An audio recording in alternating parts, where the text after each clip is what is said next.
Nah, tapi agama itu, kalau tadi Bapak bilang agama itu yang mempersatukan, sebetulnya enggak, Pak. Agama itu memecah bangsa, Pak. Agama itu memecah bangsa dan mengganggu kemanusiaan sebetulnya. Contohnya ya, Bapak lihat ya, semua negara-negara yang agamanya solid itu pasti miskin dan rakyatnya bodoh. Negara-negara yang agamanya solid, mau Islam, mau Kristen, solid ya agamanya, soalnya dosen-dosennya harus agama begitu ya. Itu masyarakatnya bodoh dan miskin. Karena diperbodoh oleh agama itu sendiri. Mau Buddha, pokoknya begitu dilandaskan kepada agama, itu rakyatnya jadi miskin. Tetapi begitu negara ini dibebaskan menjadi sekuler, orang tetap beragama, tapi negara ini jadi sekuler. Contohnya di Amerika, mayoritas masih Kristen. Di Eropa, mayoritas masih Kristen, tapi sekuler. Maju, Pak. Di Finland, itu bahkan dikenal banyak orang ateis di sana. Kalau ditanya 10 orang Finland, maka yang separuh kan bilang saya ateis. Yang separuh, ya. Yang separuh lagi nggak urusan. Tapi yang separuh kan bilang saya ateis. Itu negara paling aman di dunia. Tidak ada kriminalitas, penjaranya kosong. Bapak kalau masuk penjara di Finland itu, masuk penjara itu kayak masuk kos-kosan, Mbak. Lebih layak penjaranya di Eropa, bahkan di Belanda aja, Bapak masuk penjara di Belanda, lebih layak daripada Bapak pergi rumah susunya Anies Baswedan itu. Lebih layak penjara di Belanda daripada rusunnya si Anies Baswedan. Serius. Nah, mengapa bisa begitu? Mengapa orang-orang yang tidak beragama ini malah bisa menekan kriminalitas? Karena mereka sadar, mereka tidak hidup munafik.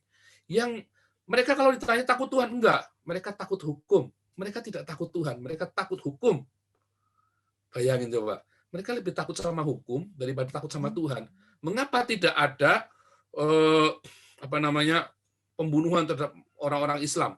Karena mereka takut hukum. Mereka dari kecil dididik sadar hukum dan menghargai perbedaan sekalipun tidak beragama. Nah, sekarang kita balik.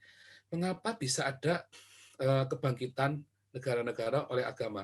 Sebetulnya kebangkitan oleh itu bukan oleh agama. Karena contohnya di Indonesia. Apakah Indonesia merdeka karena perjuangan bangsa Indonesia? Oh, salah. Dengan sejarah yang sama, kita melihat dari perspektif yang berbeda. Indonesia tidak pernah merdeka karena perjuangannya sendiri. Indonesia itu merdeka karena dipersiapkan oleh Jepang. Karena Jepang kalah, daripada dia kasihkan ke Belanda, mendingan kasihkan ke Indonesia supaya dia jangan dibantai sama orang Indonesia. Mendingan kasih ke Indonesia. Saya nggak dapat, dia juga nggak dapat, sama-sama nggak dapat kita nih. Itu yang terjadi. Kalau waktu itu Jepang langsung kasih ke Belanda, dan Belanda tidak terlambat, dia cepat, Indonesia masih di bawah Belanda sampai hari ini. Sampai hari ini. Dan pertanyaannya, mengapa Indonesia bisa dijajah oleh Belanda? Aneh. Belanda itu kecil sekali. Bisa menjajah Indonesia yang begitu besar. Nusantara ya dulu namanya. Contoh ya, Mongol itu pernah masuk. Mongol punya meriam juga loh zaman itu. Punya senjata api juga. Mereka Mesiu itu pertama kan yang punya Cina, bukan Eropa. Jadi Mongol waktu itu udah punya Mesiu. Mereka datang. Kalah loh sama Gajah Mada. Jaraknya lebih dekat, jumlah pasukannya lebih banyak, mereka bawa armada kapal yang begitu besar. Bisa kalah loh sama Gajah Mada. Dikejar, sampai akhirnya Campa itu jadi diambil, direbut sama Gajah Mada. Belanda ini sama Portugis, jauhnya itu 18.000 kilometer. Mereka mau berapa kapal? Kok bisa menang? Nah, kalau kita amatin, waktu itu Majapahit mulai kedatangan orang-orang Tionghoa Islam. Dan orang Tionghoa ini paling jago, dia main uang, Pak, ngasih pendekatan, ngasih dengan cara begitu, maka orang-orang Tionghoa Islam ini bisa menikahi putri-putrinya bangsawan-bangsawan di Nusantara. Dan mereka kemudian mendapat wilayah, dan mereka kemudian punya pasukan sendiri, dan akhirnya kudeta. Itu kan sejarahnya begitu. Nah, setelah kudeta, dirikanlah Kesultanan Demak. Kesultanan Demak jadilah Kesultanan Mataram. Kemudian, karena anaknya Majapahit nggak terima, itu dijadikan negara Islam, dijadikan Kesultanan Islam, berontak. Dan itu hebat sekali peperangannya. Mereka kewalahan. Nah, kemudian yang di Ternate juga sama kejadiannya. Sebelum Belanda masuk kan Ternate. Ternate menguasain Tidore, itu sama-sama Islam. Gimana caranya? Mereka pinjam tangan Portugis. Dia pinjam tangan Portugis, dia kalahkan itu Tidore, adiknya sendiri. Dijual kepada Portugis. Tapi Ternate akhirnya harus terikat kontrak dengan Portugis. Nah, di Jawa sama. Ya, akhirnya Sultan Mataram ini terikat kontrak dengan VOC. Nah, kemudian Belanda pergi ke Ternate, diambil alih. Belanda pergi ke Jawa, kontrak seluruh Pantura dijadikan wilayahnya Belanda. Nah, kemudian anak-anak mereka nggak terima dengan kontrak ini, berontak. Nah, Belanda bilang, kita sudah ada perjanjian dengan orang tua kamu. Anaknya bilang nggak terima, kamu pergi. Oh, nggak bisa, karena nggak ada hukum internasional saat itu. Ya udah perang. Peranglah mereka. Tetapi Belanda sudah menguasai semua pantainya, pesisirnya sudah dibikin benteng semua. Makanya nggak bisa menang. Akhirnya kalau sama-sama lempar dadu di meja, pemenang akan mendapat semuanya. Yang kalah ya habis semuanya. Istrinya, anaknya semua dijual, rakyatnya dijual kepada Belanda akhirnya. Dan itulah mulai awalnya kolonisasi. Jadi kesalahan sultan-sultan Islam ini, coba kalau lihat, akhirnya sultan-sultan Islam ini kan anak-anaknya sultan ini kan menghasut rakyat untuk melawan Belanda. Rakyat dibilang, Belanda itu jahat, Belanda itu Kristen. Terus sultan-sultan Islam ini kan Islam kan, dia dengan dakwah segala macam termasuk Diponegoro. Makanya waktu Diponegoro berontak, akhirnya kalah, nggak boleh masuk ke keraton, nggak boleh masuk sampai zamannya Soekarno, baru keturunannya Diponegoro baru boleh masuk ke keraton. Itu fakta. Bukti. Artinya apa? Artinya sultan-sultan itulah yang menjual rakyat Nusantara dan tanah airnya kepada Belanda. Kalau nggak dijual, Belanda itu jumlahnya berapa? Jumlahnya berapa? Kok bisa menang perang?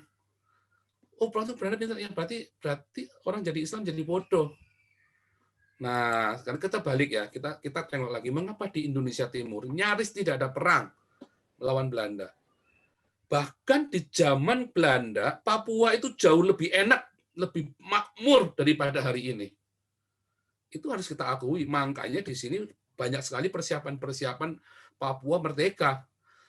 Mereka sudah marah sekali, orang-orang dibunuh. Kayak kemarin ya, baru ada tadi malam kalau nggak salah ya, ada pendeta dari GKI atau apa itu ya, dibunuh sama TNI. Ya kan? Mungkin nggak sengaja konteks senjata, dia menghadang peluru, bukannya dia dibunuh sengaja. Artinya kan namanya orang perang namanya peluru kan nggak ada matanya, ya kan? Orang bidik kemana, TNI-nya juga panik, mereka ya sana-sana panik, sama-sama panik, dia kena tembak, begitu kan? Tapi akhirnya itu contoh gitu loh. Bukan saya mendukung Papua itu merdeka, tapi pada kenyataannya rakyat Papua itu kan miskin di atas gunung emas terbesar di dunia. Nah, itu yang kita nggak pernah pikirkan, mengapa mereka minta merdeka. Coba kalau Papua itu dibangun dengan sedemikian rupa. Jokowi ini baru bangun jalan tol, udah teriak-teriak paling hebat. Nggak bisa. Tetapi semua itu udah dari tahun 70-an itu sampai dengan 2020 ini, udah 50 tahun, Papua ini menjadi provinsi paling miskin di Indonesia, padahal mereka punya gunung emas terbesar di dunia, ada uraniumnya juga. 2 tahun yang lalu, bendera Israel berkibar di Papua, itu nggak main-main, itu mereka sudah siap merdeka. Ya, jadi, Oke, nanti sebentar ya. Nanti habis ini biar Pak Ong dulu ya. Habis ini biar Pak Ong dulu supaya kita teratur. Nah, jadi saudaraku, hati-hati. Saya merasa bahwa memang ada upaya pembodohan, ya. Ada orang-orang Islam yang baik, ada. Saya bilang ada, yaitu orang-orang yang liberal. Islam Nusantara salah satu Islam yang baik, ya. Islam Nusantara. Saya bukan bilang moderat ya. Karena banyak yang moderat juga biadab juga. Tapi saya bilang Islam Nusantara, karena mereka nggak mau jadi Arab. Mereka mau kembali ke tradisi Indonesia. Itu yang benar. Jadi, kembalikan Indonesia kepada Nusantara. Kembalikan. Nah, lihat, kalau Islam Nusantara itu selalu berusaha membuka diri buat bikin diskusi-diskusi, dialog-dialog yang positif, bukan debat ya, tapi dialog positif, bagaimana kita bisa sama-sama, kerja sama-sama bareng-bareng. Tetapi kalau Anda lihat, orang-orang Islam moderat yang lain, yang di luar liberal dan ini, mereka itu benar-benar ingin ingin membangun negara Islam. Nah, beda dengan orang-orang liberal. Maka saya bilang, apakah semua Islam jelek? Enggak, ada yang baik. Saya nggak lagi cerita keselamatan ya, saya lagi cerita bagaimana orang hidup bersama, toleransi. Ya, saya nggak lagi cerita keselamatan nih. Saya nggak lagi, kalau cerita keselamatan kita beda lagi. Tapi kita lagi cerita bagaimana orang hidup bersama secara manusiawi dan beradab. Saya lagi cerita itu ya. Termasuk bagaimana Anda bisa di Indonesia bisa menjalin kesatuan, bisa kebinekaan yang bisa kembali dibangun. Jadi agama itu malah memecah belah. Agama itu justru memecah belah negara. Oh, negara itu bisa perang gara-gara agama. Isu yang dihembuskan untuk melawan Belanda adalah isu agama. Makanya di Indonesia Timur hampir tidak ada perang.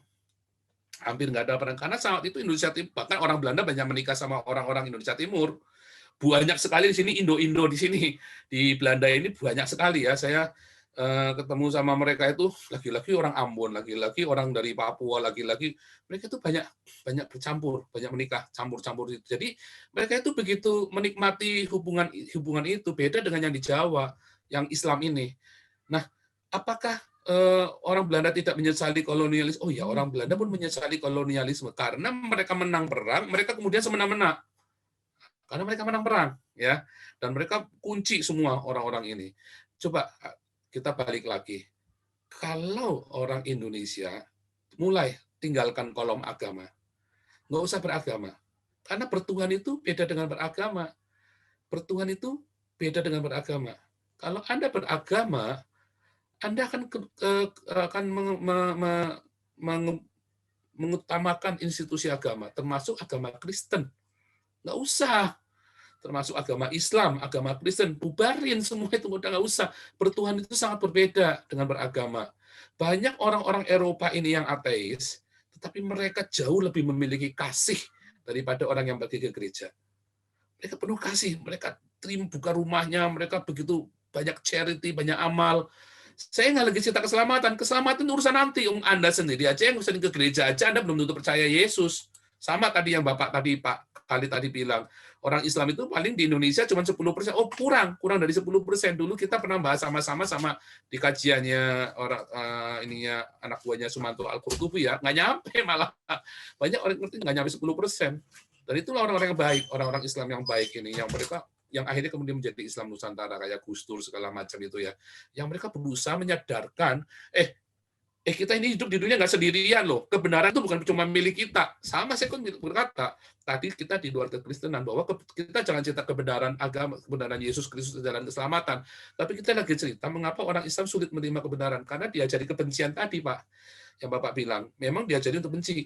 Nah, itulah dampak dari agama. Kalau Indonesia berani meninggalkan agama, pertama dengan menghapuskan kolom agama, itu Indonesia akan selangkah lebih maju. Dan itu pasti nanti Islam akan berkurang banyak sekali. Mungkin cuma tinggal 15-20% saja. Tetapi akan menghasilkan orang-orang Islam yang bertanggung jawab dan baik. Itu sudah rumusnya begitu, Pak. Itu saran saya ya.